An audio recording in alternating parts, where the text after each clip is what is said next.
곰인형 오토.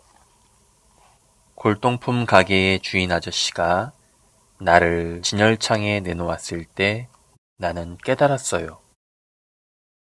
오토, 이젠 너도 늙은 거야. 나는 독일의 어느 자그마한 공장에서 태어났답니다. 한 땀 한 땀 꿰매어지던 순간들이 나는 아직도 생생하게 기억나요. 눈을 처음 뜨자마자 한 아주머니가 보였어요. 아주머니는 나를 번쩍 들어올리며 이렇게 말했어요. 얘들아, 이 녀석 좀 보렴. 정말 사랑스럽지 않니? 그러고는 나를 얇은 종이에 싸서 상자에 담았어요. 시간이 얼마나 흘렀을까? 무슨 소리가 들려왔어요. 덜거덕 덜거덕, 바스락 바스락. 그러더니 곧 눈앞이 환해졌어요. 깜짝 놀란 남자아이의 얼굴이 내 앞에 불쑥 나타났지요. 그 애가 바로 다비드였어요. 나중에 얘기를 들어보니 나는 다비드의 생일 선물이었던 거예요. 다비드의 단짝인 오스카는 바로 옆집에 살았어요. 다비드와 오스카는 나에게 오토라는 이름을 지어주었어요. 우리 셋은 언제나 함께 붙어 다니면서 새로운 장난거리들을 생각해내곤 했답니다. 어느 날 다비드와 오스카는 나에게 글씨 쓰는 법을 가르쳐 주려고 했어요. 하지만 내 손이 뭉툭해서 잉크병과 펜을 제대로 잡을 수가 없었지요. 그러다가 그만 내 얼굴에 잉크가 묻고 말았어요. 결국 얼룩은 지워지지 않은 채 얼굴에 계속 남게 되었지요. 대신 다비드 아빠의 타자기로 글씨 쓰는 법을 더 쉽게 배울 수 있었답니다. 아래층에 사는 슈미트 아주머니를 깜짝 놀라게 하는 놀이도 아주 재밌었어요. 그런데 다비드가 노란 별표를 옷에 달면서부터는 모든 게 달라졌어요. 오스카의 엄마는 노란 별표가 유태인이라는 표시래요. 사람들 모두가 다비드를 이상하게 쳐다보았어요. 내 눈에는 사람들이 모두 다 똑같아 보였는데도 말이지요. 오스카와 나는 사람들을 이해할 수 없었어요. 그러던 어느 날 검정 가죽 외투와 제복을 입은 남자들이 계단을 시끄럽게 오르내렸어요. 그 사람들은 다비드와 다비드의 부모님을 잡아갔어요. 오토, 너는 여기 오스카네 집에 남아있어.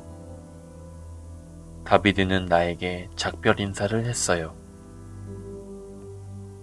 노란 별표를 옷에 단 사람들과 함께 다비드는 트럭을 타고 떠나가 버렸어요.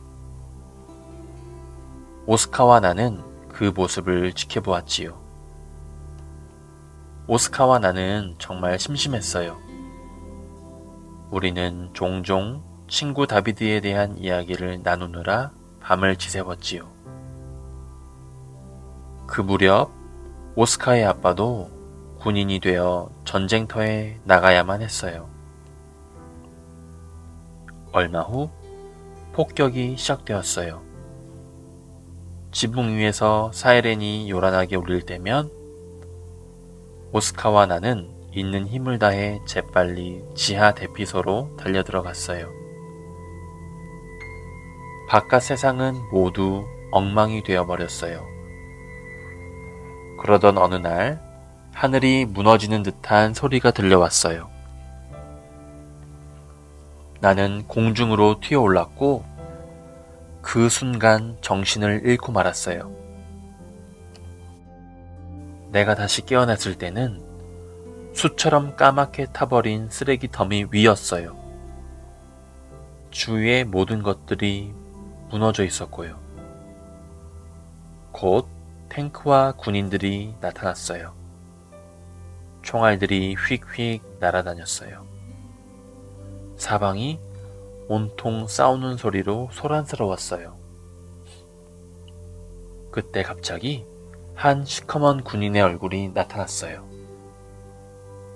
군인은 깜짝 놀란 표정으로 나를 내려다보고 있었어요. 군인은 나를 집어들었어요. 그런데 바로 그때였어요. 나는 크고 무거운 무언가에 맞은 것 같았어요. 가슴이 찢어지는 듯 아팠지요. 군인도 총에 맞았어요. 위생병 2명이 군인과 나를 병원으로 데리고 갔어요. 군인의 이름은 찰리였지요. 찰리는 나를 침대 옆에만 두지 않았어요.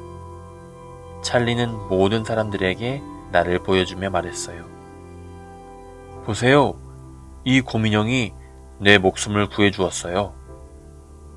이 녀석 덕분에 총알이 빗나갔다고요. 하마터면 죽을 뻔했다니까요.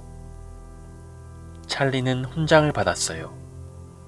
그러고는 훈장을 다시 내 가슴에 달아주었답니다. 신문에는 내 사진이 실렸지요. 나는 군대의 마스코트가 되었어요.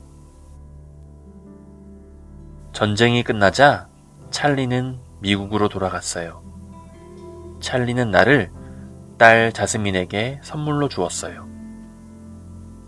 마침내 나는 멋있는 집에서 다시 살게 되었어요. 하지만 나의 행운은 오래가지 못했어요. 자스민과 함께 산책을 나간 어느 날이었지요. 거리에서 놀던 남자아이들이 자스민에게서 나를 낚아채 갔어요. 흠씬 두들겨 맞은 나는 한쪽 눈을 잃었어요. 여기저기 실밥까지 터진 채 쓰레기통에 처박혔지요. 때마침 한 아주머니가 쓰레기통을 뒤지다가 나를 발견했어요. 아주머니는 나를 어느 골동품 가게에 팔았어요. 주인 아저씨는 솔로 내 먼지를 털어낸 다음 나를 깨끗이 씻겨주었어요. 나는 다시 말끔해졌지요. 넌 정말 보기 드물게 멋진 녀석이로구나. 주인 아저씨는 만족스러워하며 나를 진열장에 내놓았어요. 하지만 아무도 나를 사가지 않았어요. 그렇게 세월이 흐르고 흘렀어요. 어느 날 저녁이었지요. 나이가 지긋해 보이는 관광객 한 명이 진열장 앞에 꼼짝 않고 서 있었어요. 그 사람의 눈은 점점 더 커졌지요. 오토! 그 사람은 어쩔 줄 몰라 하며 내 이름을 부르더니 가게 안으로 뛰어들어 왔어요. 세상에, 그 사람은 오스카였어요. 오스카는 서툰 영어로 주인 아저씨에게 더듬더듬 설명했어요. 우리가 어떤 사이인지를 말이에요. 그렇게 해서 오스카는 나를 샀답니다. 우리 이야기가 신문에 커다란 글씨로 실렸어요. 내 사진도 계속해서 신문에 나왔고요. 그러던 어느 날 오스카가 머물던 호텔방으로 전화가 왔어요.